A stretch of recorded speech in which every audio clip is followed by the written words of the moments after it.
Então vamos lá, vamos falar sobre o processo de flooding. Eu gravei esse vídeo específico sobre flooding porque eu sei que ele é um assunto que confunde a cabeça da galera, né? Como eu dou aula há um tempinho sobre isso, desde 2002, desde os anos 2000 estou trabalhando com isso aqui, desde 2002 eu dou aula especificamente sobre CCNA. A aula eu dou desde 1996, então eu já estou dando aula na área de tecnologia faz um tempinho. Então eu sei que esse é um assunto que embaralha a cabeça de muita gente, tá?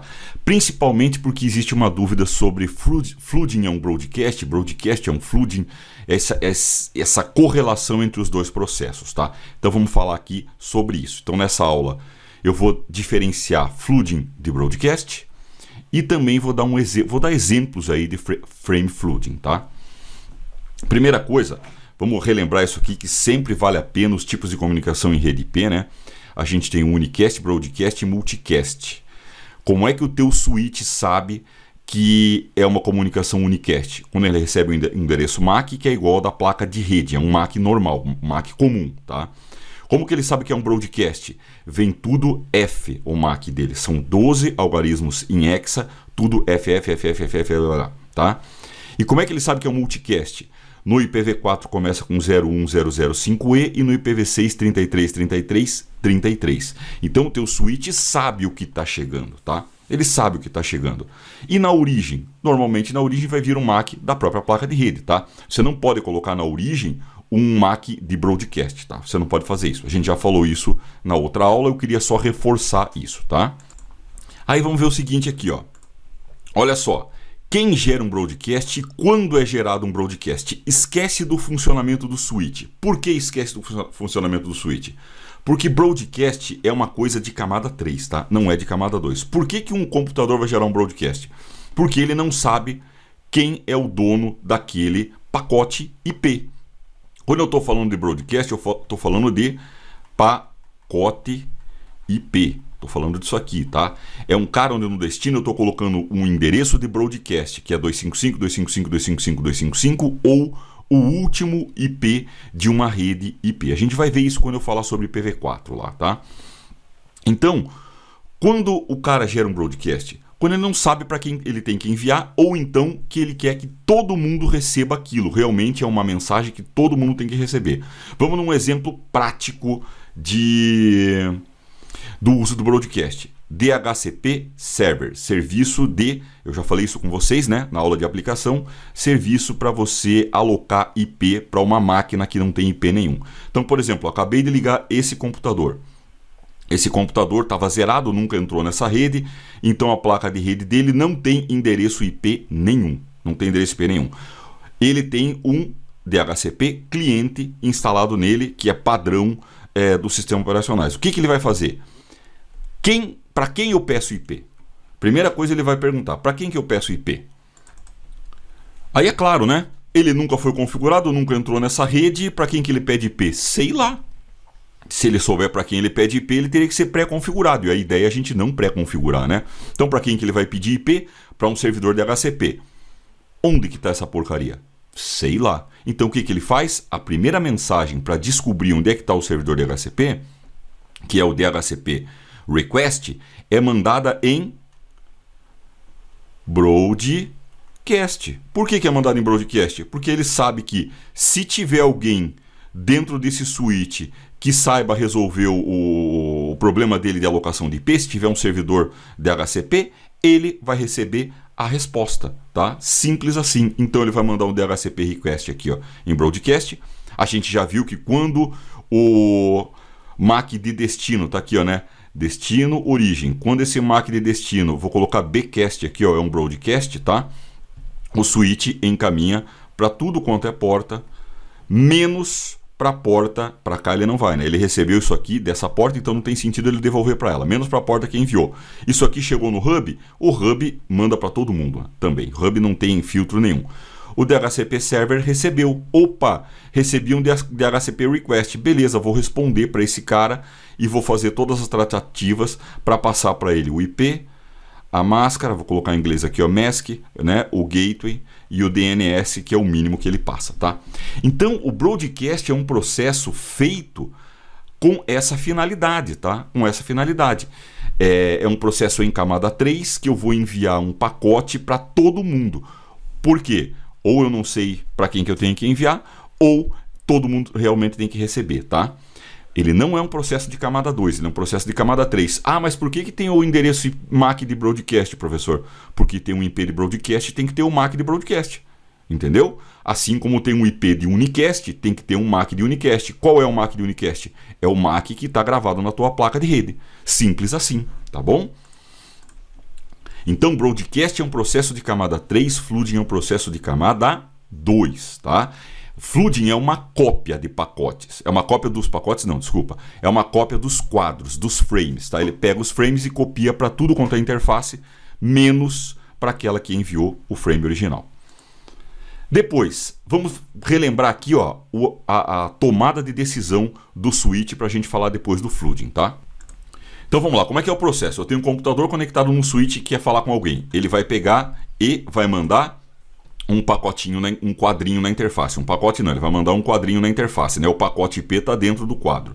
Aí, o switch vai fazer o quê? Ele recebeu esse quadro, ele vai ler esse quadro, vai ler o endereço de destino, a gente falando só do encaminhamento, não do aprendizado, ele vai ler o endereço de destino, comparar com a tabela de endereço MAC e tomar a decisão. Encaminho, filtro ou faço um flooding. Basicamente é isso, tá? É isso que o switch faz quando ele está recebendo o quadro. Ele pega lá o quadro, lê o endereço de destino, olha a tabela de endereço MAC e vê. Esse cara é um MAC de unicast? Opa, beleza, ele está na tabela de encaminhamento? Tá. Então, vamos encaminhar.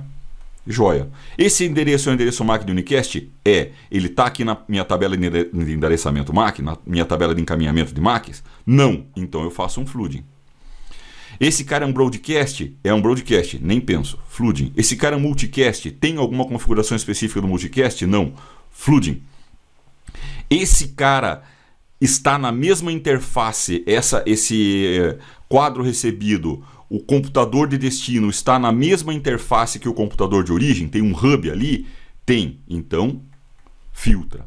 Basicamente é isso que a gente viu na outra aula. Eu só coloquei dessa forma gráfica para você entender melhor, né? Para ter uma outra visão da mesma coisa, tá? Então, o processo de flooding é aquele do fluxograma que eu fiz, né? Quando é que vai ocorrer o flooding? Quando o MAC de destino é um unicast desconhecido, broadcast ou um multicast configurado por padrão. Se ele vê que é uma dessas três opções, ele faz o flooding. O que é o flooding?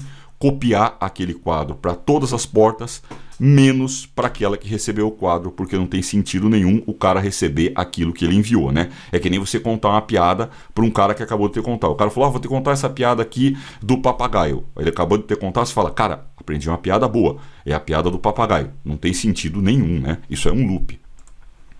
Agora vamos fazer o quê? Vamos colocar junto aqui o flooding com o broadcast, tá? Vamos colocar o flooding junto com o broadcast nesse exemplo, um exemplo bem parecido com o que a gente usou no comecinho da aula, né? Então, por exemplo, de novo, esse computador aqui acabou de ser ligado na rede, ele não tem IP, não tem nada, e ele precisa de um endereço IP. Ele tem um cliente aqui, vou colocar aqui um client, um DHCP client, que a primeira mensagem que ele sabe que ele tem que mandar é em broadcast. Então ele vai montar um pacote IP, tá? Onde o endereço de destino é um broadcast. Como esse cara é encaminhado para a camada de acesso aos meios, a camada de acesso aos meios sabe que é um IP, ele olha aqui esse endereço de destino de broadcast, ele faz o quê? No MAC de destino ele coloca lá FF, que é o endereço de broadcast de camada 2, tá bom? Então o computador dele trata disso. Vai chegar esse quadro aqui, ó, um destino, um MAC de broadcast. O switch vai fazer o quê? Flooding. Ele vai pegar e vai copiar esse quadro para cá, para cá, para cá, para cá, para o hub, e todo mundo vai receber esse quadro. Quem vai responder vai ser quem tiver um DHCP server instalado nele. Esse servidor tem um DHCP server instalado nele, entendeu? Aí ele vai fazer o quê? Vai responder aqui, ó, pro MAC desse cara, porque aqui ele recebeu um quadro que tem o MAC desse cara. O switch vai receber essa resposta, vai olhar na tabela de endereço MAC, que é a CAN Table, tá? E vai olhar, opa, eu conheço quem é o destino. Agora essa comunicação vai ser fechada entre esses dois caras, entre essas duas portas. Não vai ter mais mensagens sendo enviadas para todo mundo. No meio do processo do DHCP, vai ter uma mensagenzinha na hora de confirmar o IP do cara, que vai ser mandado em broadcast também, para ver se não tem endereço IP duplicado, tá? Mas isso é uma coisa do processo do DHCP que não vale a pena a gente falar agora. Vai ter um curso específico para falar desses serviços, como é que configura e como é que eles funcionam, tá? Mas basicamente, veja, o flooding é um processo em camada 2. Por quê? Não é só no broadcast que ele acontece. Ele acontece também quando você tem um unicast desconhecido, né? Então é isso aí. Por aqui a gente fica agora, né? Por essa aula. Eu espero que tenha fechado a ideia do encaminhamento dentro de um switch, né? Principalmente aí o funcionamento do flooding, diferença do que é um flooding e o que é um broadcast. São dois processos diferentes. Uma coisa é tratada pela IP, outra coisa é ser tratado dentro de um switch em termos de encaminhamento de quadro, né? O flooding, ele é fazer o quê? Copia tudo para todo mundo. Ele não tem nada a ver com IP, não tem nada a ver com serviço, não tem nada a ver com nada. Simplesmente é uma regra que são 3 opções. Tem endereço de unicast desconhecido, tem endereço broadcast, tem endereço de multicast que não foi configurado nada, copia esse quadro para todo mundo, menos para a porta que recebeu. Beleza? Então é isso aí e até a próxima aula.